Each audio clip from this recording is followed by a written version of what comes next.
Hey you guys, welcome to the Bookish Wonderland. It's your girl Ari here, and it's time for a writing update.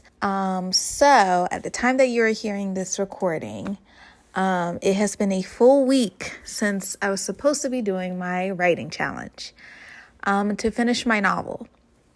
And notice how I said supposed to, because as you all know, or if you don't know, in the last episode, I said I would be putting myself on a unique writing challenge for the month of November, to write and finish my novel, my biggest novel, which is my Alice in Wonderland retelling. It's a novel idea I've had for years. I've been writing it off and on for years. And I was like, you know what? I really want to finish this. I need to finish this. I want to finish this. So I'm going to put myself on a writing challenge this November to write a chapter a day of my novel until it is done. Last episode, I was supposed to have written up to chapter 5. And this episode, if I did what I was supposed to write up till chapter 11, possibly 12. Unfortunately, I only have 4 chapters, and part of me is a little upset about it. Part of me is not, because it's for good reason. So of course, life is life be lifing. I've had things going on with work. I've had things going on, in my personal life, with my home life and everything. And then also just, I think it's because of the weather change. It could be possibly other things on top of that, but just lately, I've been feeling really tired.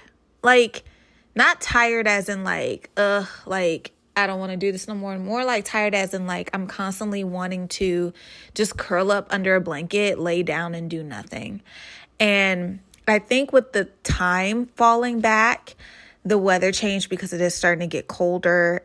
Not starting to, it's actually colder now in Atlanta. And I'm one of those people who, telling my personal business a little bit, but I'm one of those people who suffers from depression for years, like even back when I was a kid. When I was a kid up until I was a teenager, I was undiagnosed. I didn't get diagnosed until I was maybe 16, 17 years old. And I've been, dealing with medication, therapy, all the things on and off for years.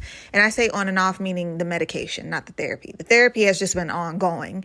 But around this time, around the holiday time, is really when I start to feel my depression at its highest peak, to where just I don't feel like doing anything. I don't feel like going anywhere.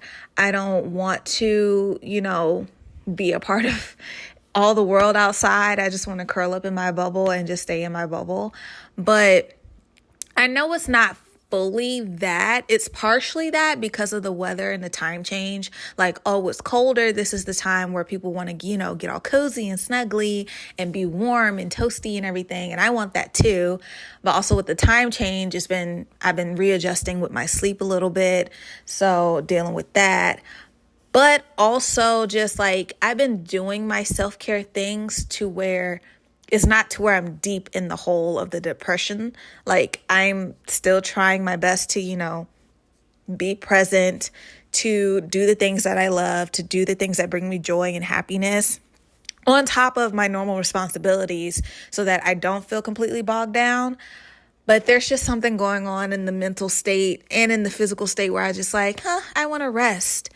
And in the time and age that we are living in right now, I think a lot of people are learning to prioritize rest when they need it and not let it get to them, at the very last second where they're sick, or, they're really down bad, or they're stressed out, or, or whatever. So I'm trying my best with that. Now, because of that, I am also making it a priority not to let my novel stress me out. I know I really want to finish it, and I am determined to finish it. But if I don't finish it at the end of the month like I originally projected, I am trying to tell myself it's okay. I'm still at a point where I can kind of sort of get caught up to where I need to be as far as the chapters. And that's kind of what I wanted to talk about today. So what's funny was the other day, me and my best friend, we went to Barnes and Noble. We started off with a little book shopping. She helped me get some content stuff done. If you follow me on Instagram, you could see that. Really, she just was there to help me film content. I told her I wanted to get some content things done. And then, of course, I want to sit in a cafe and write. And she was like, okay, cool. Well, since we're here, I just finished this book. I kind of want to read some other books. What do you recommend? And then, of course, she also asked, as we walk around and look at books and stuff and I'm getting photos and everything for Bookstagram, she's like picking up books on her own and asking me if I know anything about these books or if I read these books. Luckily, I could tell her at least something because a few books I have on my TBR as well. A few books I've already read. A few books I've heard of and know things about either through social media or through getting advanced copies of the book. One book I remember I got an advanced copy for. I'm not going to say which book it is. It has already came out and I told her oh yeah, I had an advanced copy for it. I haven't gotten to it yet. I haven't been in the mood for it, but I hear it's really good and blah, blah, blah. So we did that. And then of course, after we got our drinks, we go sit in the cafe and she starts asking me about my book. And the infuriating / beautiful thing about my best friend, and again, she's the only one who knows every single thing about my novel, every single detail, all the changes, all the things, is because of her and her freaking questions. And I know she asked me those questions to kind of sort of get me through certain things, but also she asked me questions to just be nosy. And I'm like, can you at least just wait till I write it and then you can read it for yourself? Why are you asking me so many questions specifically? You're going to have to read it for yourself, or whatever. But in her asking me her barrage of questions, and I'm sitting there looking at my story outline, and I have rewritten my story outline twice because of her questions before. Tell me why I'm considering rewriting it a third time because of her questions. And if I rewrite this outline, that definitely means that chapters 1 and 2, chapters that are already finished, are going to have to get rewritten. And again, I know I shouldn't do that. Just get the first draft down, get it out, blah, blah, blah, whatever, just get it all out. And then you could do all the rewriting and editing later and blah, blah, blah. And I'm like, no, because the reason why I need to rewrite it now is because the story no longer fits. If I continue writing from the chapters that I already have written, it's going to be a completely different story than what we came up with when she was asking me her questions while we were sitting in the Barnes and Noble. And keep in mind, I have my notebook, my Bible is what I call it, my story Bible. This notebook has all of my notes for this book in it, all the chapter outlines, character designs, character notes, location, details of certain events and plot twists and things like that, and ideas, especially because this book, spoiler alert, is going to be a duology. It's not just one book. It is a 2-book series.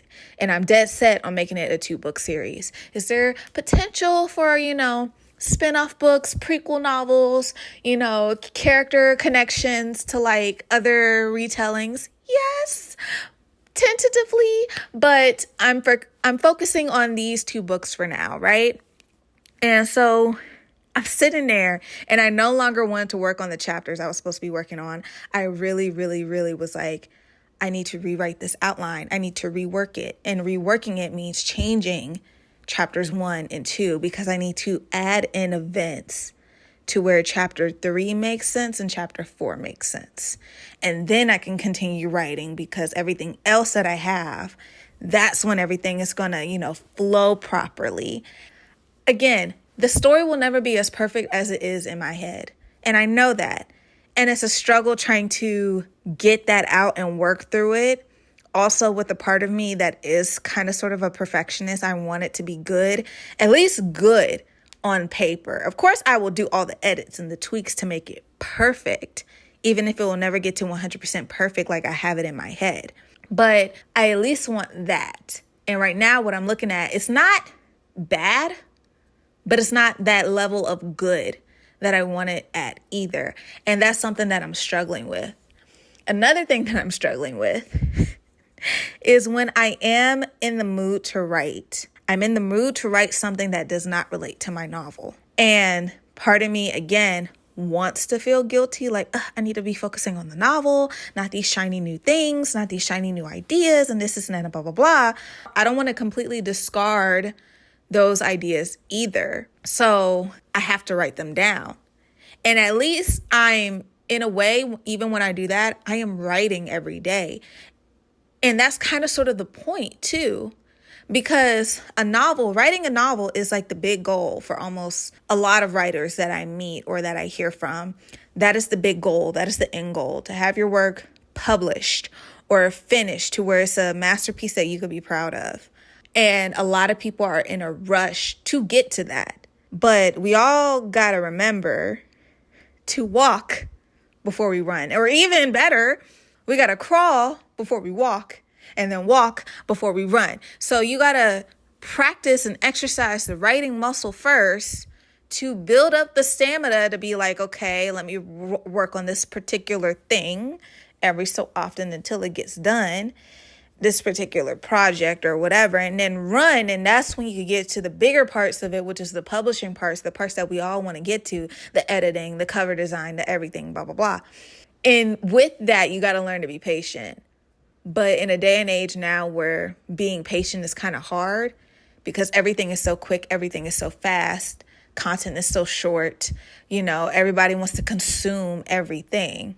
And you just want your project to be consumed along with everything else. You want to blow up in that way. And revisiting that and thinking about that, I was like, damn, I want to let my novel cook a little longer. I wanted to stay in the oven a little longer. It's already been in the oven for the past several years. I know it's been in the oven since 2017. But also then again, has it really been in the oven? Honestly, I'm still doing the prep work. I'm still switching out ingredients, doing taste tests, making sure everything tastes together, tastes well together, pairing it well. And I haven't even put it in the oven yet to cook. I haven't even baked it yet. Cooking and baking it is the writing part of it, writing the chapters down. I started baking it, but I can tell when it was starting to rise a little bit that I was like, oh no, it looks bad. Let me throw it out and start over. I know I use a lot of analogies and metaphors, but please bear with me. After her asking me all those questions, I was like, dang, so now I really need to rework certain details because it no longer fits. And I also think just because of the fact that I am older now, I've experienced some things more so now, and just been exposed to a different kind of world, new things that can still relate to my story, but in a more present day. But I'm struggling a little bit, okay? I'm a little all over the place, but also not. I think that I need to start the novel over from scratch. But also at the same time, I'm getting ideas for other stuff. And again, I need to write it down so I don't forget the idea because there's potential for it. I could come back to it later.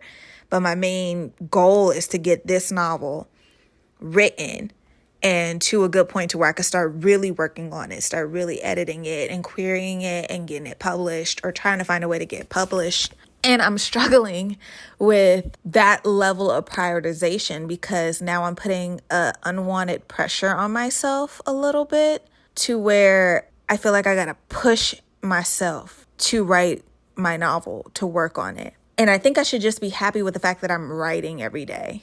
Because then again, it's been a while since I've written anything. I write little tiny pieces here and there. I've written poetry here and there. And I'll write like in my journal entries. I've been writing scenes and ideas for my other fantasy novel idea that I started.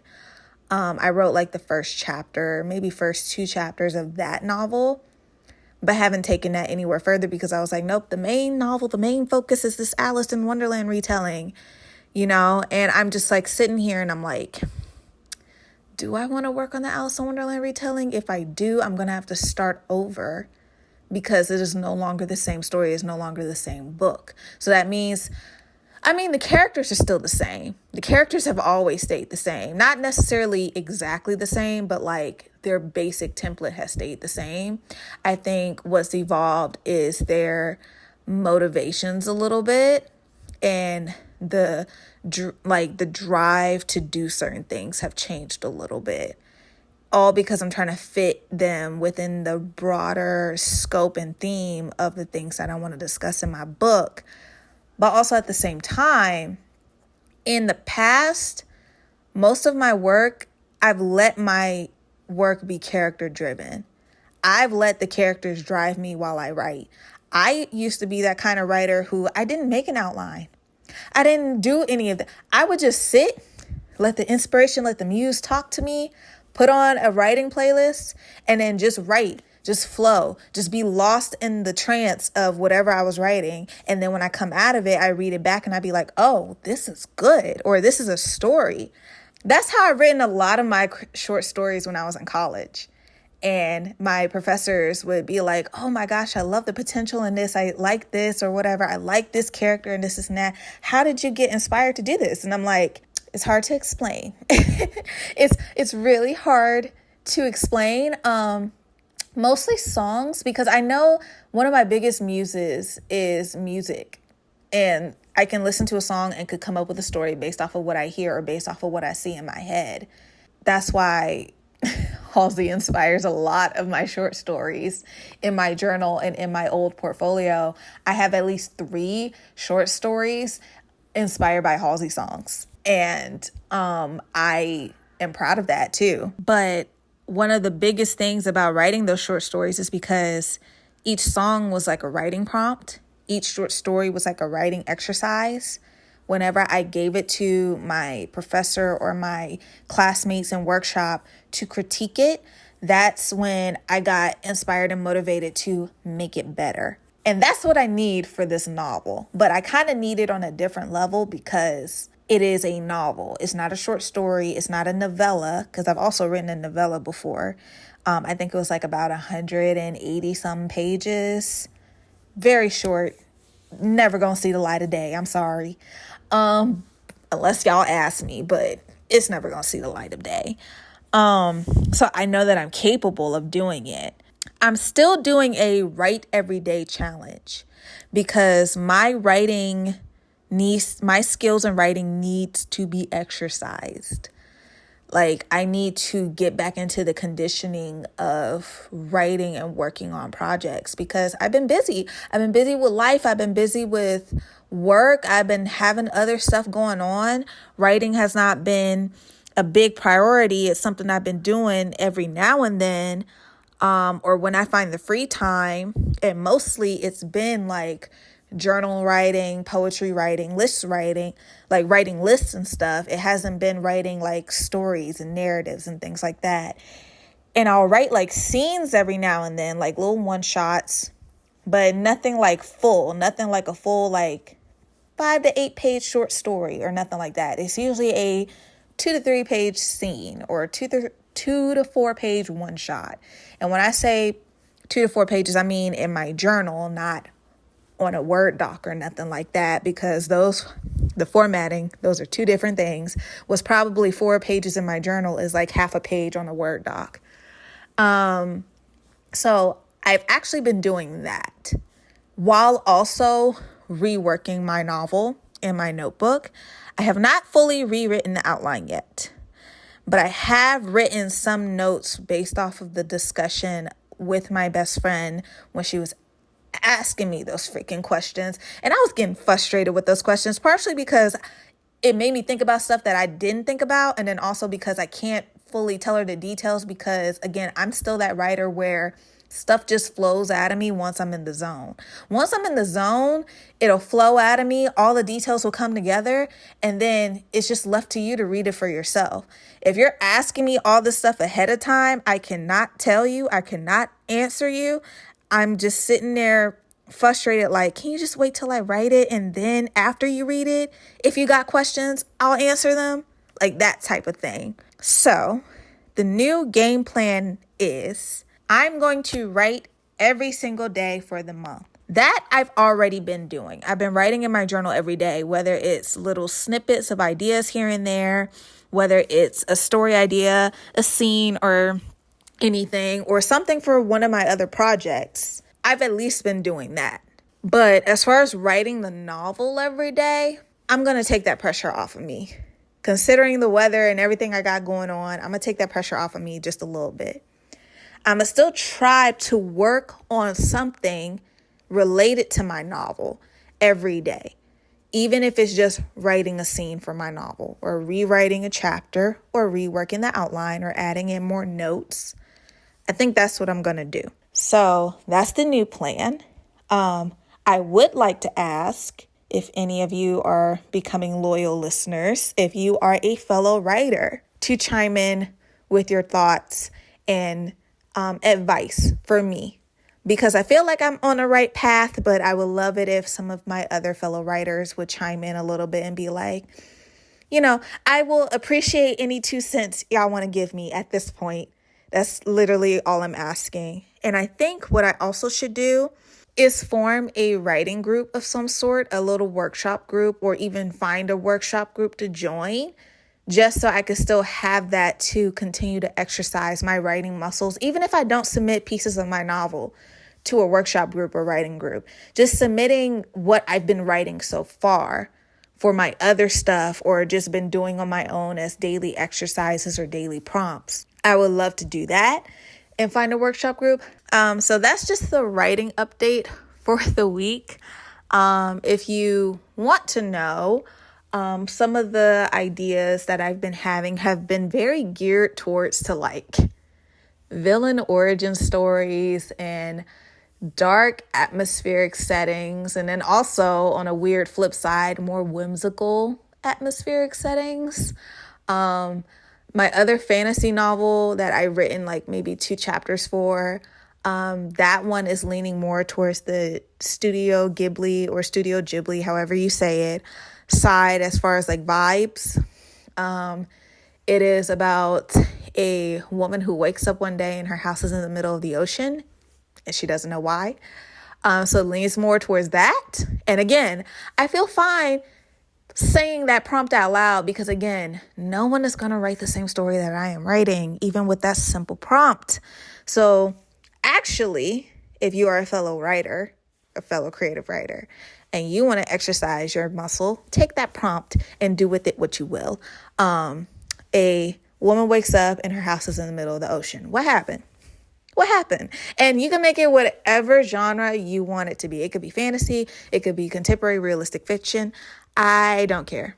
But if you do write something from that prompt, please share it with me to read it. I would love to support my fellow writers and support my fellow aspiring writers. That's it for today, everyone. Thank you so much for listening to me ramble. Be sure to fall back down the rabbit hole again next week for another episode of Aries Bookish Wonderland. Bye.